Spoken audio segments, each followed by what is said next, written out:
tuon niya to kung nadula kay masakit ato sa albularyo. Unya, ug pagkaon, manguros, unya, ang katong plato, imo gitong anam niya, magkaon ka, magsahod yun na dinha, magkutsara, dili nimo ingon nga, kung isahod kay aroy mumho, tidukon yun na siya iyang kanon, wa di mumho. Nya, magkakaon, dili dayon ka, mahigda, magbarog-barog ka na, diha, nya, ang magkaon, dili maglangas. Di ka magsulti-sulti. Kay, ang grasya ko, no, magkawas ko ng grasya, suko ko ng ginawa na nga ikaw magkaon kag anong musikag tabi. Kinahanglan magkaon nga, kaon kay kaon. Na jud na kanay formal jud magkaon. Sa uban katong June, sa to, July.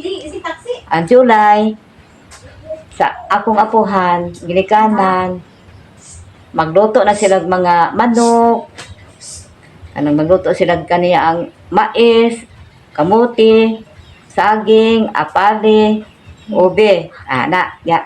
Ibutang sa lamisa, aw, anong to diha, suti-suti, kanang mag-ampo to diha, ampuan to nila.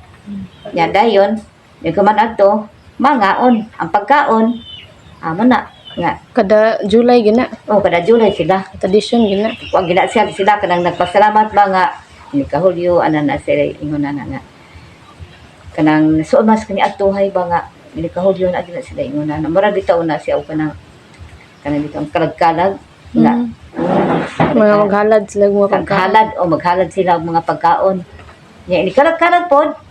Na po na nga magluto pod maghalad pod gyapon. Magto magrosaryo dito sa nay kaya na ibigin ka, basta dali sa ibutang mo dito. Muna niya nga. Kanya to, daghan, di kaayo niya to, kanang ito-too. Tuo ka kanang, di ka magkuan, kanang mahapon na, sakot ka sa balay. Yan, di ka maglabay-labay, di ka magkuan anong mga malanggam, maglabay-labay, kaya na ako nilagbuhi. Karon kaya mga bataan uno, di naman sa gabi, magkawas ng gabi, manoon-noon. Nga dyan to daghan jud nga man nga ang mga tao kanya to maraog Diyos nun jud kayo kay kuan man may laing gi kuan ang pagtutuor man ang atong kuan na unang panahon kan di ko maglakaw gabi bawal kung di ka siguro inuman magtuman in gusto bawal yapon na sa isugos inuman tuman ta inahan ko di ka masokol bawal yapon na di ka mangiglay ng gabi bawal di ka maglakaw ng gabi bawal.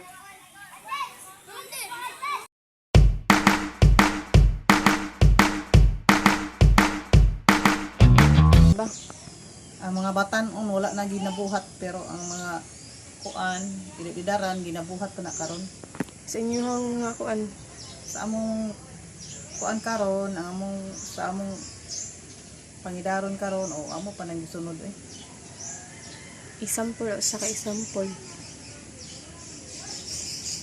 Mga kuan sa una.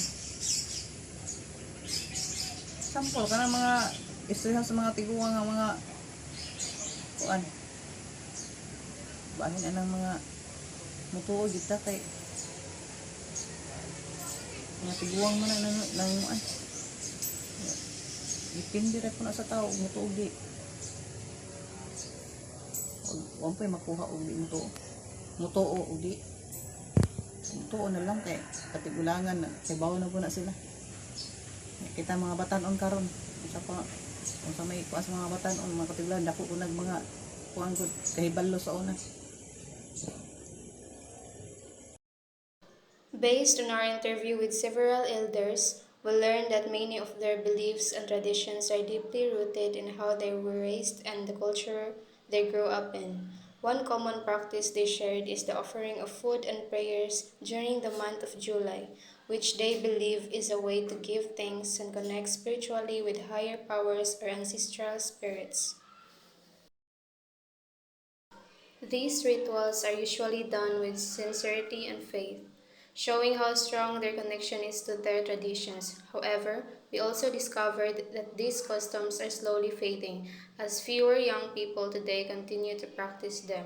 Some younger generations and even parents are no longer passing these beliefs on, either because they do not believe in them or they were not exposed to them growing up.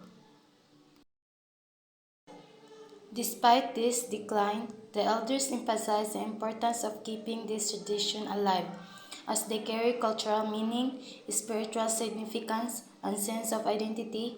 They believe that understanding and respecting these practices helps preserve the wisdom and values of the past, which are essential to maintaining a strong cultural foundation.